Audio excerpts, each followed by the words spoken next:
আসসালামু আলাইকুম রহমতুল্লাহ। কেমন আছেন সবাই? আশা করি সবাই ভালো আছেন। আমার এই মিশরীয় ফার্মে মুরগিগুলো সেল করা হবে।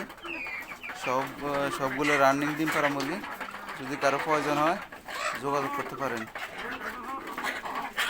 সবগুলো নতুন রানিং মুরগি আমার বিক্রি করার একটা কারণ হচ্ছে আমি এগুলোকে এখন আর পরিচর্যা করতে পারতেছি না, যেহেতু আমি চলে যাব অল্প কয়েকদিনের মধ্যে।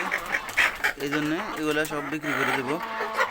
যদি আপনাদের কারো প্রয়োজন হয় নিতে পারেন। সবগুলো রানিং ডিম পাড়া মুরগি এবং সবগুলো নতুন রানিং ডিম পাড়া মুরগি। এর মধ্যে খালি দুটো মুরগি আছে পুরাতন, ওগুলো ডিম পারে একটু বয়স হয়েছে, আর সবগুলো হচ্ছে নতুন রানিং মুরগি। অতএব যদি কারো প্রয়োজন হয় যোগাযোগ করতে পারেন, ফেসবুকে নক করতে পারেন। দেশি মুরগি আছে এখানে 15টা, আর মোরগ আছে আপনার 3টা। একদম সবগুলো রানিং ডিম পাড়া মুরগি এবং সুস্থ সবল মুরগি, এখানে কোনো অসুস্থ মুরগি না।